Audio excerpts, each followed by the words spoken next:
말씀 제목 보겠습니다. 말씀의 제목은 이렇습니다. 관계가 믿음이다라는 제목입니다. 관계가 믿음입니다. 아멘. 성경 본문 말씀 요한복음 10장 14절에서 15절 말씀 함께 다 같이 읽겠습니다. 시작. 나는 선한 목자라. 나는 내 양을 알고 양도 나를 아는 것이 아버지께서 나를 아시고 내가 아버지를 아는 것 같으니 나는 양을 위하여 목숨을 버리노라. 아멘. 우리가 신앙생활을 하면서 흔히 이런 얘기를 참 많이 합니다. 야, 저 사람 참 믿음이 좋다. 아유, 목사님 저는 아직도 믿음이 약합니다. 이런 말을 자주 듣습니다. 그런데 여러분, 무엇을 기준으로 이런 말을 할까요? 우리는 믿음을 양으로 재려는 습관이 있습니다. 성경을 내가 얼마나 알고 있는가, 기도는 얼마나 오래 하든가, 그리고 교회 나가서 헌신은 얼마나 하는가, 지식의 양, 시간의 양, 행동의 양으로 이 믿음을 평가하라고 합니다.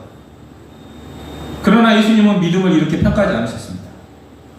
주님은 나를 많이 연구해라, 너 교리를 완벽하게 이해해야 된다, 이렇게 말씀하시지도 않았습니다. 주님은 오늘 딱 한마디 하십니다. 내 안에 거하라. 여러분, 거하라는 말은 시험의 문제의 언어가 아니라 관계의 언어입니다. 거한다는 것은 같이 머무르는 것이고, 같이 숨쉬는 것이고, 같이 시간을 보내는 것입니다. 그래서 믿음은 지식이 축적이 아니라 하나님과의 친밀한 관계 속으로 들어가는 인격적인 연결입니다. 어느 초등학생이 있었습니다. 학교에서 우리 아버지 소개하기, 이런 숙제가 있었어요. 또 그 어떤 아이가 아버지의 직업, 출근 시간, 회사 이름, 아버지가 타고자 하는 차종까지 정확하게 적어내셨습니다. 이렇게 받아보고 선생님 깜짝 놀라서 아이에게 물었습니다. 너 참 아버지 사랑하는구나. 아이는 잠시 머뭇거리더니 이렇게 말했습니다. 아버지가 나를 사랑하는지 잘 모르겠습니다. 아버지는 항상 바쁘셔서 집에 잘 안 계십니다. 여러분, 이 아이는 아버지의 정보를 너무나 잘 알고 있지만 아버지와의 시간을 많이 갖지 않았습니다. 전화번호는 외우고 있었지만 아버지의 손을 잡아본 기억이 없었습니다. 여러분, 이렇게 정보는 있어도 관계는 없을 수 있습니다. 어느 날 이런 게 우리의 신앙이 아닌가 생각됩니다. 우리는 예수님에 대해서 너무나 많이 압니다. 하나님 속성도 너무나 잘 압니다. 전능하시고 전지하시고 무죄인 분. 그러나 우리가 머리로는 하나님을 알고 있지만 실제 삶에서 하나님과 대화하고 사는 사람이 얼마나 있겠습니까? 우리가 예수님 설명할 수 있는데 우리가 예수님 앞에 마음을 터널지 못한다면 그것이 여러분들 관계입니까? 아니면 지식입니까? 여러분, 바리새인들은 성경을 너무나 잘 알고 있던 사람들이었어요. 메시아의 예언도 정확히 알고 있었어요. 그런데 정작 메시아가 딱 눈앞에 서 있었을 때 그들은 그분을 알아보지 못했습니다. 왜입니까? 정보는 알고 있었지만 관계가 없었기 때문에 그렇습니다. 여러분, 믿음은 머리의 동의가 아닙니다. 존재의 연결입니다. 믿음은 하나님이 계시다라는 것을 인정하는 것이 아니라 하나님이 지금 나와 함께 하신다라는 의식입니다. 뭐라고요? 의식이에요, 의식. 여러분, 부부가 결혼 기념일을 정확히 기억한다고 해서 사랑이 깊어지는 건 아닙니다. 사랑하는 사람과 함께 밥을 먹고 서로 눈을 맞추고 함께 마음을 나누며 사랑은 자라납니다. 신앙도 마찬가지예요. 오늘 이 예배 출석이 하나님과의 관계를 대신할 수 없습니다. 단지 나왔다고 내가 하나님과 관계가 있다, 천만의 말씀입니다. 직분이 주님과의 친밀함을 보장하지 않습니다. 내가 집사다, 권사다, 장로다, 이게 하나님과의, 주님과의 친밀함을 나타내는 이 보장이 될 수 없습니다. 하나님을 아는 지식이 동행을 의미하지 않습니다. 믿음은 무엇을 얼마나 아느냐가 아니라 내가 지금 누구와 연결되어 있느냐, 누구 안에 거하느냐에 따라서 달라지기 때문입니다. 오늘 우리가 정직하게 이 질문에 대답해야 될 것입니다. 나는 예수님을 연구하고 있는가? 아니면 예수님과 함께 살고 있는가? 나는 하나님을 설명할 수 있는가? 아니면 하나님과 늘 대하고 있는가? 이 차이가 우리의 신앙의 생명력을 결정한다는 거예요. 여러분, 믿음은요, 개념이 아니라 관계인 줄 믿으시기 바랍니다. 아멘. 오늘 우리 주님께서 우리에게 말씀하십니다. 내 안에 거하라. 오늘 이 말씀 앞에 우리의 신앙을 다시 점검하기를 원합니다. 아멘. 아멘. 성경 전체를 보면요, 하나님은 언제나 당신과 관계를 원하셨다라고 얘기하고 있어요. 에덴 동산에서 하나님은 아담과 하와와 동행하셨고, 이스라엘 백성이 출애굽할 때, 또한 약속의 땅으로 인도하실 때 이 광야 가운데 성막을 지어서 성막 가운데 거하셨습니다. 예수님이 이 땅에 오신 것도 이름이 뭡니까? 임마누엘. 하나님이 우리와 함께 계신다는 뜻으로 함께 살기 위해서, 관계를 맺고 사랑하기 위해서, 또한 성령님을 보내주신 것도 그와 같이 내버려두지 않고 함께 하시기 위함인 줄 믿으시기 바랍니다. 여러분, 예수를 딱 영접하는 순간 하나님이 함께 하신다는 이 놀라운 일이 우리 가운데 벌어졌다는 사실입니다. 놀랍습니까? 아멘. 네, 안 놀라면 여러분들 이 믿음 지십니다. 놀라야 돼요. 하나님이 내 안에 계시다. 어머나! 깜짝 놀라야 된다니까요. 늘. 그리고 내가 감각이 없을 때 의식을 하셔야 됩니다. 여러분, 하나님의 구원의 목적은 단순히 제사함의 목적이 아닙니다. 하나님과 다시 연결되는 것. 그래서 십자가의 형별 면제가 십자가의 형별 면제가 아니라 관계 회복인 거예요. 다른 거 안 됩니다. 네. 십자가는 형벌의 면제가 아니라 관계 회복이라는 거예요. 여러분, 십자가는 그냥 우리에게 주어진 게 아닙니다. 하나님의 용서는 십자가를 통과해야지만이 나에게 오는 은혜라는 거예요. 내가 죽어야 되잖아요, 진짜. 부활로 어떤 분이 나를 대신해서 죽으셨는지가 딱 알아졌을 때, 이게 알아지면 그분과 내가 어떤 관계인지 정말 빡뜩 생각이 나는 겁니다. 너무 많이 들어서 우리가 감각이 없는 것 같아요. 놀라시기 바랍니다. 아멘이십니까? 아멘. 네. 여러분, 성경 전체를 한마디로 요약한다면 뭐겠습니까? 하나님은 사랑이시다. 네. 이거겠죠. 쉽게 말하면 하나님이 인간을 사랑하셨다. 요 말입니다. 그러나 더 정확하게 말하면 하나님이 인간과 함께 하시기를 원하셨다. 이겁니다.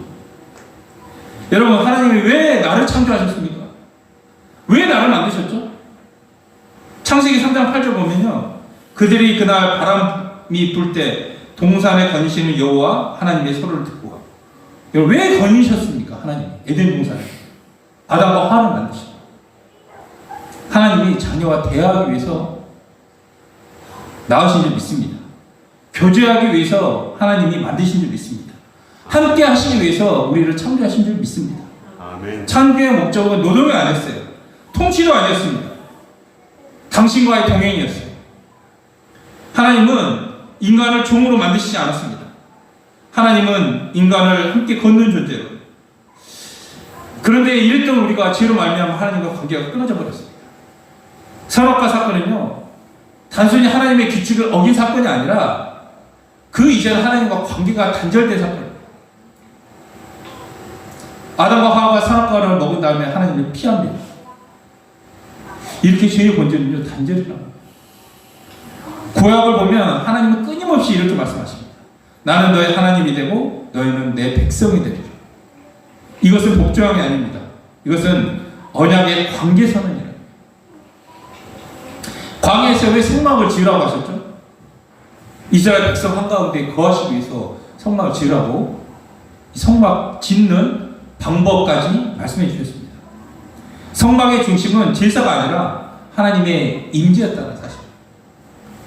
예수님은 멀리 계신 분이 아닙니다. 우리 가운데 여기에 거하시는 분이에요. 여러분, 예수님의 이름이 임마누엘입니다. 이것은 단순한 이름이 아니라 저는 임마누엘 이럴 때 하나님의 마음이 느껴지는 간절함이 있습니다. 하나님은 인간을 멀리서 구원하시지 않고 우리 가운데로 직접 들어오셨다는 사실입니다. 그 거리를 줄이시기 위해서 말씀이 육신이 되어 우리 가운데 거하셨고 하늘과 땅 사이의 거리를 십자가로 메우신 줄 믿으시기 바랍니다. 아멘. 죄사함을 치르신 이유가 뭡니까? 내 대신 죽으신 이유가 뭡니까? 나와 다시 함께 살기 위해서 하나님께서 그 십자가를 지셨다는 사실입니다. 그리고 성전 희망이 위해서 아래를 찢어진 사건은 그냥 상징이 아니라 하나님께로 나아가는 길이 열렸다는 사실입니다. 누구로 말미암아? 예수님으로 말미암아. 그 피로 말미암아. 이제 하나님은 더 이상 지성소에서만 계시는 분이 아니라 우리에게 다가오시는 분이신 줄 믿습니다. 아멘. 여러분, 창조의 목적, 구원의 목적, 천국 입성이 아니에요. 하나님과의 관계 회복인 거예요. 이제 하나님은 우리 곁에 계시는 정도가 아니라 우리 안에 거하시는 줄 믿습니다. 아멘. 구약은 함께 걷는 하나님이셨고 신약은 함께 사는 하나님이었습니다. 나에게 묻겠습니다. 하나님이 이렇게까지 우리 함께 하시길 원하시는데 나는 그분을 진정 함께 하기를 원하고 있는가? 여기에 답을 해야 될 줄 믿습니다. 그래서 믿음은 어떤 원리로 붙는 것이 아니라 어떤 분께 붙어 있느냐, 여기에 딱 우리의 신앙이 갈라지는 거예요. 드러나는 겁니다. 예수님과 함께 사는 사람은 여러분 삶 자체가 매력적인 거예요. 매력적이십니까? 아멘. 네, 다 매력적인 줄 믿습니다. 아멘. 네. 저는 진짜 삶이 매력적입니다. 네. 저는 어디 가나 사람 기분 좋게 합니다. 우리 성도들한테만 안 그런 것 같습니다. 기쁘십니까? 네. 예수님과 함께 사는 사람은요, 내가 막 나서고 즐겁게 하는 게 아니라 그 삶 자체가 매력적인 거예요. 이건 뭐 흉내 낼 수가 없는 거죠. 누구 따라한다고 해서 발산되는 게 아닙니다. 믿음은 교리 동의가 아니라 인지의식입니다. 믿음은 종교행위가 아니라 언약관계입니다. 하나님은 처음부터 끝까지 나와의 관계를 이렇게 원하셨다. 창조도 언약도 성육신도 십자가도 부활도 성령도 모두 하나님은 나와 함께 하시기 위해서 우리에게 말씀하고 계시는 겁니다. 그러므로 이 믿음은 하나님의 이 갈망에 내가 응답하는 겁니다. 주님, 저도 주님과 함께 하기를 원합니다. 이 고백이 믿음이다. 나는 믿음이 없어. 이럴 때 눈을 감고 주님, 나는 주님과 함께 하기를 원합니다. 이 고백이 여러분들 믿음이라니까. 뭐 보여줄 믿음 있습니까? 우리한테? 입으로 떠들 만한 믿음이 있습니까? 아닙니다. 예수님은 신앙을 설명하시면서 복잡한 철학을 말씀하지 않으셨습니다. 요한복음 15장 5절 말씀 보겠습니다. 이 비유 너무나 잘 알고 있죠.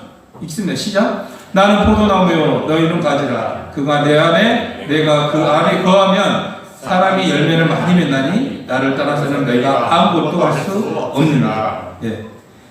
이 말씀이 나의 신앙의 본질을 정확히 깨달았습니다. 여러분, 가지를 한번 생각해 보세요. 가지가 스스로 열매를 맺습니까? 가지는 그저 붙어 있습니다. 주님은 우리를 가지를 비유하는데 우리는 열매를 스스로 증명하려고 하는 경향들이 참 많습니다. 봉사로 증명하라고 하고, 헌신으로 증명하라고 하고, 기도를 증명하라고 하고, 결과로 증명하려고 합니다. 그래서 요즘 그리스도인들의 신앙이 점점 버거워지는지 모르겠습니다. 하기 싫어지는 마음이 갈수록 쌓아가는지도 모르겠습니다. 왜? 스스로 열매를 증명하려고 하니까 버겁잖아요. 또 전혀 매력도 없고 재미도 없고 그냥 하고 싶은 거 못하게 하는 교회 안에서 또 교회가 그 안에서 또 비교 대상이 되지 않습니까? 그냥 나오기 싫은 거죠. 그러나 예수님은 증명하라고 하신 적이 없습니다. 연결되어 있으라고 말씀하고 있습니다. 나를 떠나서는 너희가 아무것도 할 수 없다. 이렇게 말씀하십니다. 여러분, 이 말씀이 무슨 말입니까? 야, 너 혼자 애쓰지 마라. 내 힘으로 버티지 마라. 단지 너는 나와 연결만 되어 있기만 하면 된다. 이 말씀이 우리를 얼마나 자유케 합니까? 여러분, 이 말씀 믿으십니까? 아멘. 붙어만 있으면 된다니까요. 열매를 주님께서 맺게 해주신다고 말씀하시는데 이 약속을 못 믿고 내가 그 주님의 시간을 넘어서 내 시간으로 땡겨가지고 내 스스로 증명하려고 하니까 힘이 든다는 거예요. 내 입으로 하면 속박이 됩니다. 억압이 됩니다. 근데 주님께 붙어있기만 하면 우리는 자유를 누리게 되는 줄 믿습니까? 아멘. 저는 제 힘으로 살아왔어요. 그런데 제 힘으로 할 수 없을 때 그때서야 비로소 알아져 버렸어요.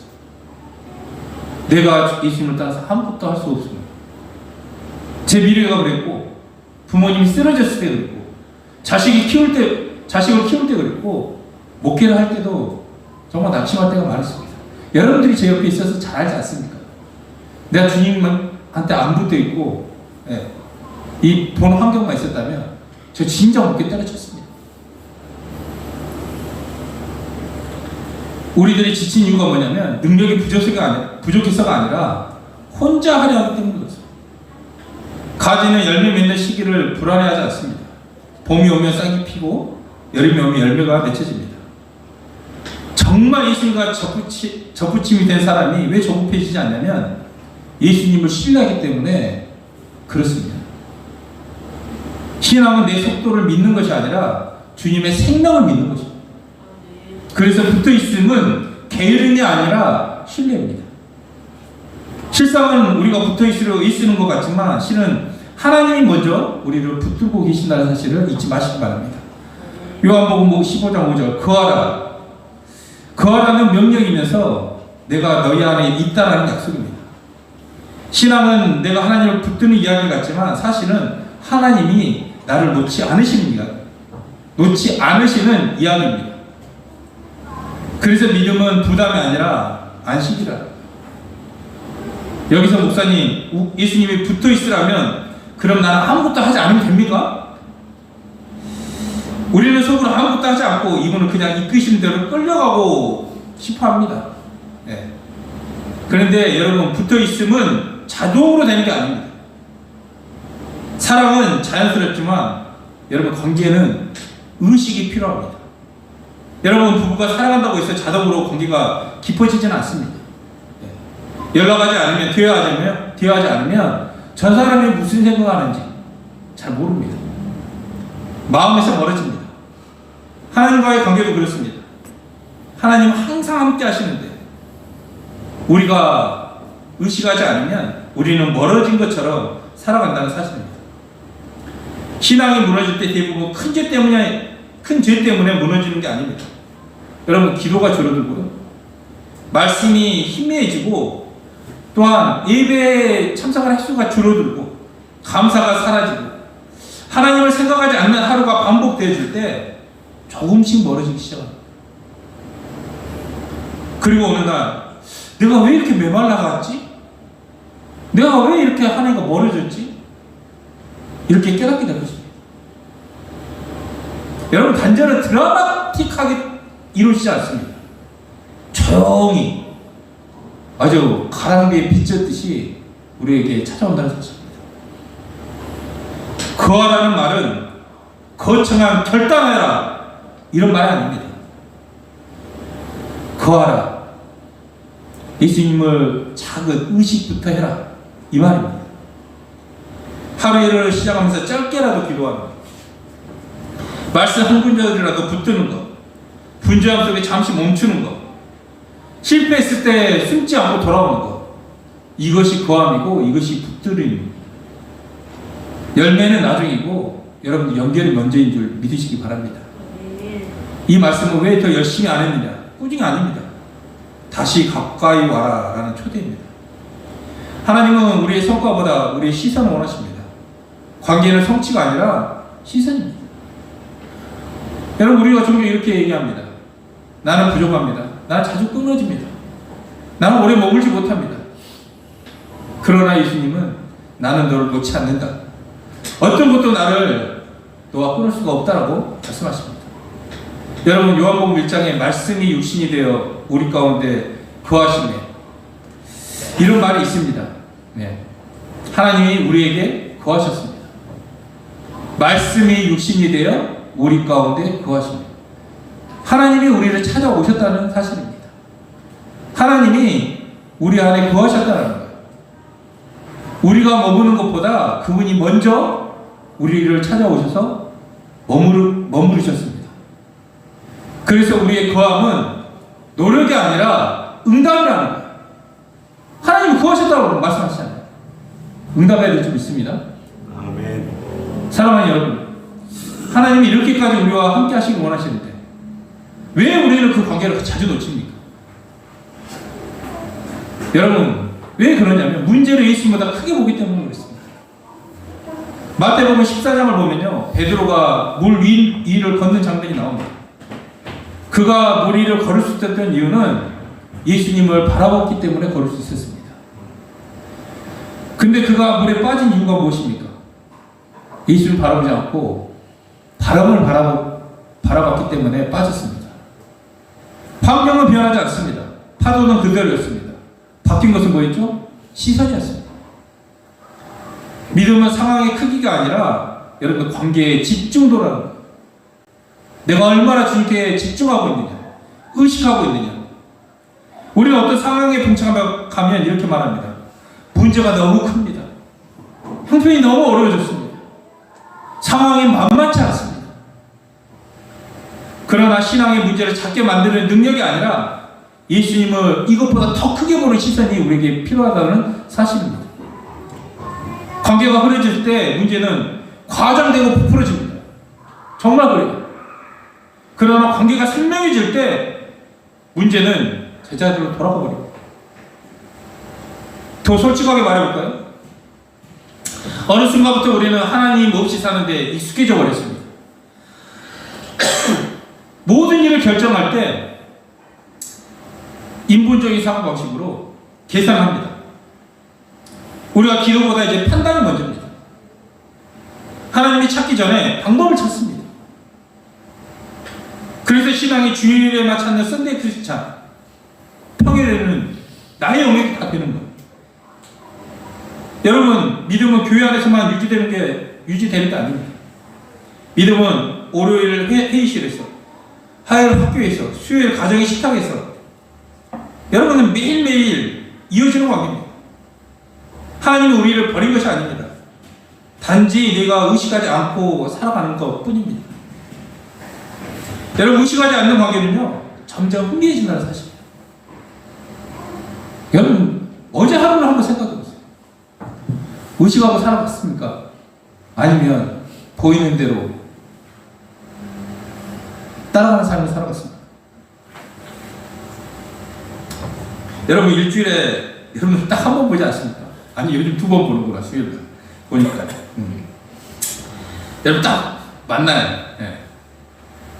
오늘 딱 저를 만났습니다. 딱 만나야 돼요. 목사님, 이렇게 피해요. 또 어색해 합니다. 네. 여러분, 그러면요, 이 사람은 날마다 저를 의식하지 않고 살았다는 거예요. 네.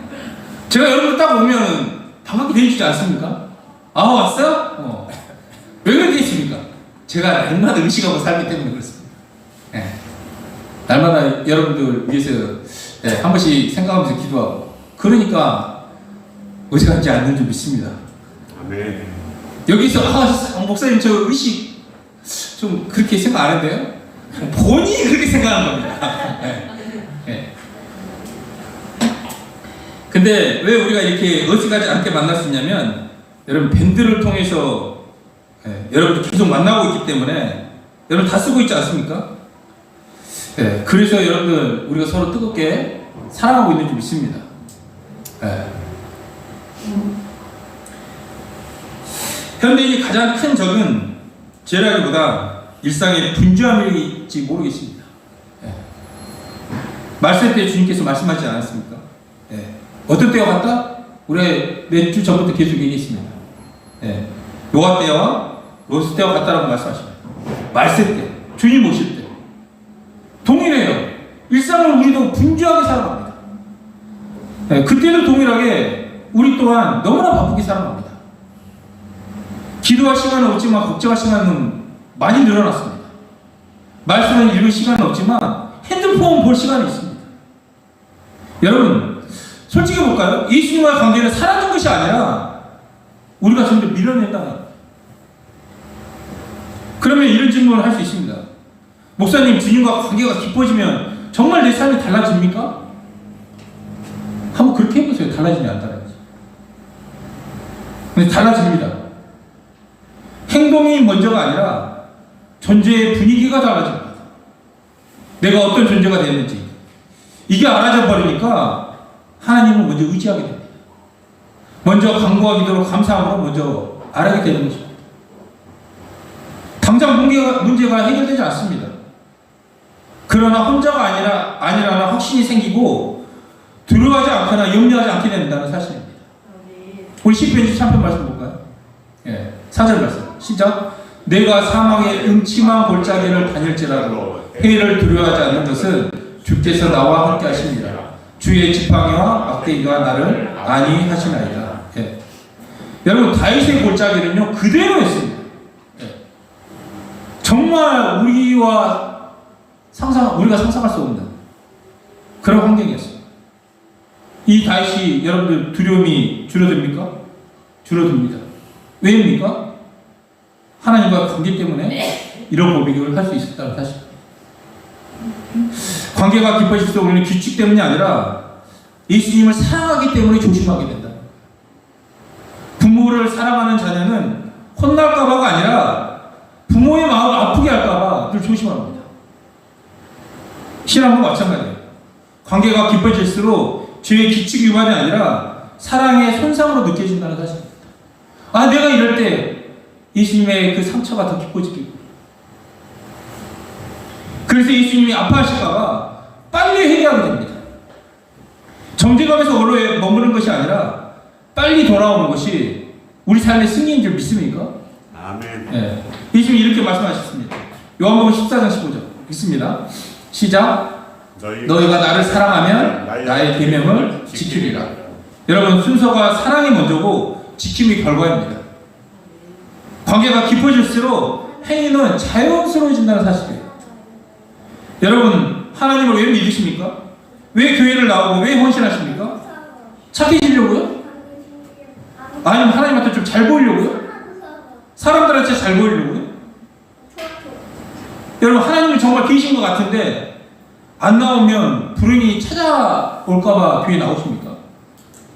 언제부턴가 하나님의 은혜, 하나님의 사랑 온데간데 없고 종교적인 의식만 남아버렸어요. 여러분, 교회가 세상의 기준이었던 시절, 그때는 예수 믿는 사람 자존심이 있었습니다. 자긍심이 있었다고요. 그런데 요즘 어떻습니까? 많은 그리스도인이요 복음 부끄러워합니다.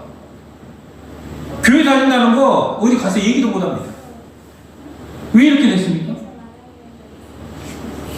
자기 열매만 보고 그러니까 그랬습니다. 우리가 부활로 복음을 예수님을 의식하면서 사는 여러분들은 의무에서 기쁨으로 바뀐 줄 믿습니다. 예전에 기도가 숙제였다면 이제는 영적으로 내가 숨쉬는 시간이 되었고, 이제 말씀이 부담이 아니라 나에게 주시는 하나님의 위로가 된 줄 믿습니다. 오늘 이 예배가 의식이 아니라 하나님과의 만남이 되길 예수님의 이름으로 축복합니다. 아멘. 이것이 하나님과 관계적인 신앙인 거예요. 우리 여기까지 들으면서 이런 마음이 들 수 있습니다. 아, 나는 참 많이 멀어진 것 같은데, 나는 자꾸 좀 끊어지는데, 나는 오래 머물지 못하는데. 그럼 질문하겠습니다. 여러분, 우리가 넘어졌을 때 하나님 우리를 포기하십니까? 아닙니다. 누가복음 15장을 보면 탕자가 나옵니다. 탕자. 아들이 집을 떠났습니다. 여러분, 나가서 흥청망청 아버지 제사를 다 탕진합니다. 그리고 부끄러운 모습으로 돌아옵니다. 그런데 이렇게 얘기합니다. 15절 20절 읽으면 시작. 이에 일어나서 아버지 거로 돌아가니라. 아직도 거리가 먼데 아버지가 그를 보고 친히 여겨 달려가 목을 안고 입을 맞추니. 여러분, 아버지는 기다리고 있었습니다. 아들은 길상기를 들고 돌아왔지만 아버지는 품을 열고 기다렸습니다. 관계는 끝난 적이 없었다는 거예요. 멀어진 것은 거리였지 아버지의 마음은 아니었다는 사실. 여러분, 믿음은요, 완벽함이 아니라 돌아오는 거예요. 사랑은 돌아오는 거야. 촥 던지면서 그 드라마처럼 믿음도 갖다라는 거예요. 우리는 종종 이렇게 생각합니다. 좀 더 좀 정리가 된 후에 제가 교회 나갈게요. 네. 제가 좀 더 착해지면, 좀 거룩해지면 기도할게요. 좀 더 나아진 다음에 주님께로 다시 나아가겠습니다. 우리는 이렇게 얘기합니다. 그러나 탕자는 돼지 우리에서 그냥 완벽해진 후에 돌아온 것이 아닙니다. 망가진 그 상태로 그대로 돌아왔습니다. 여러분, 믿음은 완벽함이 아닙니다. 믿음은 방향이에요. 아버지께로 돌아가리라. 나 이제 돌아가리라. 이것처럼 믿음은요, 돌아오는 거예요. 로마서 8장 35절 말씀이 있습니다. 시작. 누가 우리를 그리스도의 사랑에서 끊으리요? 환난이나 공고나 박해나 기근이나 적신이나 위험이나 칼이라. 어떤 것도 우리를 하나님 사랑에 끊을 수 없다. 바로 이렇게 고백합니다. 우리가 끊어졌다고 느낄 때도 하나님은 끊지 않고 계신 줄 믿으시기 바랍니다. 우리는 멀어질 수 있습니다. 그러나 그분의 사랑은 멀어지지 않습니다. 그래서 여러분, 회개는 두려움이 아니라 안도라는 거예요. 아직도 나를 기다리고 계셨구나. 이 깨달음이 정말 눈물 나게 만든다는 사실입니다. 여러분, 나의 믿음이 하나님으로부터 멀어졌다면 오늘 다시 붙드시면 됩니다. 네. 오늘 이 자리에서 너 왜 이렇게 떨어졌느냐? 하나님이 책망하지 않으십니다. 하나님은 다시 돌아오겠느냐? 우리에게 이렇게 물으십니다. 그렇다면 우리가 실제로 어떻게 붙어 있을 수 있을까요? 거창한 계획이 필요하지 않습니다. 관계는 거대한 프로그램이 아니라 작은 반복입니다. 뭐라고요? 반복. 우리가 잘하는 거 반복. 여러분, 이렇게라도 짧게 기도하세요. 길게 하지 않아도 괜찮습니다. 주님, 오늘도 함께 해주세요. 주님, 오늘도 함께 해주세요. 주님, 오늘도 함께 해주세요. 네, 밥 먹을 때 그렇게 하세요. 흔들리지 않습니까?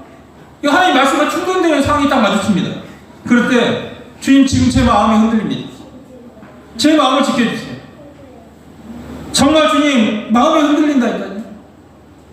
주님, 제 마음을 하나님의 마음과 동일하게 지켜주시길 원합니다. 그리고 주님 감사하세요. 주님 감사합니다. 주님 감사합니다. 일상을 감사히 한번 만들어보세요. 그러면 여러분들 믿음이 성장할 겁니다. 여러분, 기도는 형식이 아니라 호흡이라고 그랬습니다. 호흡은 길지 않아도 괜찮습니다. 그러나 호흡은 끊어져서는 안 됩니다. 계속돼야 됩니다. 둘째, 말씀을 정보가 아니라 하나님의 말씀으로 하나님과의 대화를 읽으십시오.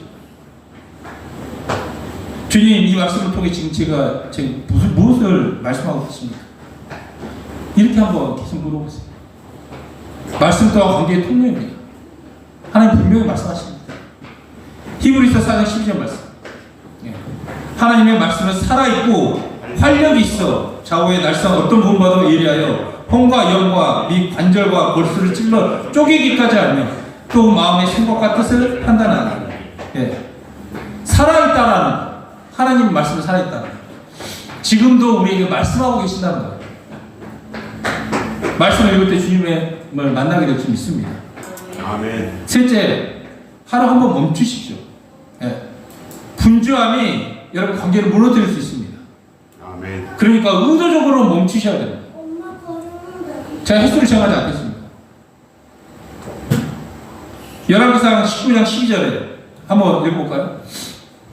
시작. 또 지진 후에 불이 있으나 불 가운데도 여호와께서 계시지 아니하더니 불 후에 세미한 소리가 있는지라. 엘리야는 크고 강한 바람 가운데에서가 아니라 세미한 소리 가운데에서 하나님 만났다는 사실. 우리에게 조용한 시간이 필요합니다. 하루 1분이라도 좋습니다. 눈을 감고 주님께 말씀하세요. 주님, 제가 여기 있습니다. 말씀하여 주시옵소서. 이 고백이 가지가 나무에 붙어 있음을 고백하는 말씀이라는 거예요. 넷째, 실패했어도 숨지 마시길 바랍니다. 이게 가장 중요한 실천이에요.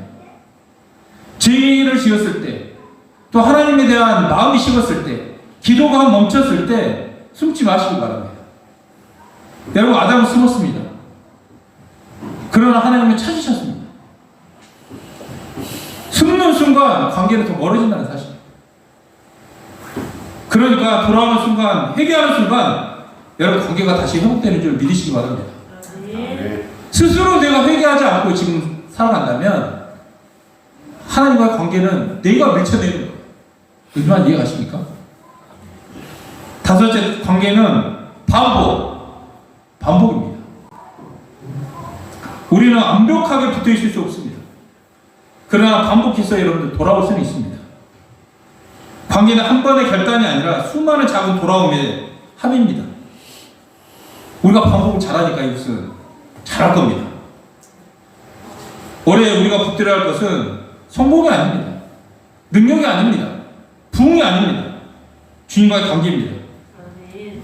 우리는 날마다 열매를 먼저 생각하고 있다니까요. 올해는 새로운 사람이 얼마나 증척할까? 내 믿음은 올해는 더 잘할 수 있을까? 지금 내가 잘하고 있는 걸까? 그러나 주님이 이렇게 말씀하십니다. 너는 나와 함께 하고 있느냐? 이것이 우리 모두가 답을 해야 될 것입니다. 여러분, 믿음은 의식입니다. 주님이 지금 나와 함께 계신다. 이 한 가지 의식이 말을 바꾸고 행동을 바꾸고 우리의 결정을 바꾸고 상황을 바꾸고 두려움을 쫓아낼 것입니다. 그리고 나의 인생의 방향을 완전히 하나님의 원하시는 삶으로 하나님께서 틀 것입니다. 신앙생활을 오래 하다 보면요, 직분도 생기고 사역도 생기고 책임도 생깁니다. 그러나 마지막에 남는 것은 뭐냐면 이 공적은 다 불타고 주님과의 관계만 남습니다. 주님과의 친밀함. 우리가 가장 드려야 될 말씀이 뭔지 아세요? 마태복음 7장 20절 말씀입니다. 나는 너를 도무지 알지 못한다. 열심히 교회를 섬기고 헌금도 많이 하고 모든 프로그램에 다 참여하고 그랬지만 예수님 사랑하지 않으면, 예수님 관계가 없으면 그 천국 문 앞에서 이런 상황이 벌어진다는 사실입니다. 사도 바울은 모든 것을 배설물로 여긴다고 말하면서 한 가지를 붙들었습니다. 빌립보서 3장 8절 말씀 읽습니다. 시작. 또한 모든 것을 해로 여김은 내 주 그리스도 예수를 아는 지식이 가장 보상하기 때문이라. 내가 그를 위하여 모든 것을 잃어버리고 배설물로 여김은 그리스도로 얻고. 여러분, 그리스도로 아는 것, 그것이 그의 전부였습니다. 예수님 아는 것. 여러분, 2026년 우리의 한 해를 어디에 둘 것입니까? 목표를 세울 때, 성취를 꿈꿀 때 이 질문 하나만 붙들기 원합니다. 나는 주님과 더 가까워지고 있는가? 성공보다 중요한 것은 친밀함입니다. 속도보다 중요한 것은 방향입니다. 성과보다 중요한 것은 동행입니다. 여러분, 관계가 믿음인 줄 믿으시기 바랍니다. 아멘. 올해 주님과 함께 걷는 한 해가 되기를 주님의 이름으로 축복합니다. 아멘. 네. 요게 오늘 말씀. 여러분들 설날 설교 말씀 유튜브에 보시고 오늘 말씀 들으시면 이해가 쏙쏙 들어올 겁니다. 안 보셨죠? 꼭 보시기 바랍니다. 조회수를 높여주시기 바랍니다. 네. 우리 지금 온라인 성도 232명이 오늘 찍었습니다. 아멘. 네, 이제 눈을 좀 감겠습니다. 네. 지금 이 시간 설교를 듣는 사람으로 서지 말고 하나님의 자녀로 서길 원합니다. 주님은 오늘 우리 가운데 열매를 묻지 않으셨습니다. 너 왜 이것밖에 못하느냐? 이렇게 묻지 않으셨습니다. 주님은 단 하나의 말씀 하나를 물으셨습니다.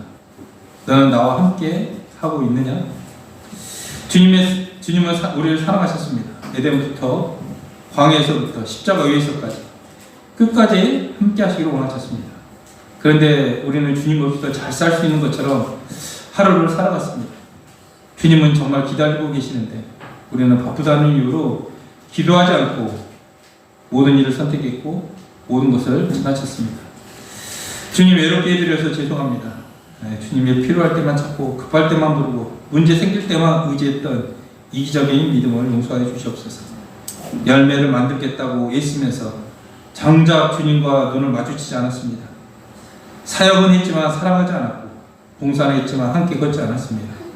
주님, 제가 주님을 설명할 수 있지만 주님과 함께 살지는 않았습니다. 주님은 한 번도 떠난 적이 없으신데 제가 먼저 주님을 밀쳐냈습니다. 주님은 오늘 또 제 안에 거하시는데 제가 주님을 의식하지 않았습니다. 이 무심함을 용서해 주시옵소서. 이 무감각을 용서해 주시옵소서. 주님, 다시 돌아오겠습니다. 열매가 아니라 주님을 원합니다. 성과가 아니라 인재를 원합니다. 성공이 아니라 주님과의 친밀함을 원합니다. 주님, 저를 다시 붙들어 주시옵소서. 떨어지지 않게 하여 주시옵소서. 끊어지지 않게 하여 주시옵소서. 주님 없이 살지 않게 하여 주시옵소서. 제 믿음의 전부가 주님과의 관계가 되어지게 하옵소서. 오늘 이 자리에서 다시 주님을 붙들겠습니다. 성령님 우리 가운데 역사하여 주시옵소서. 감사를 드리오며 우리 주 예수님의 이름으로 기도했습니다.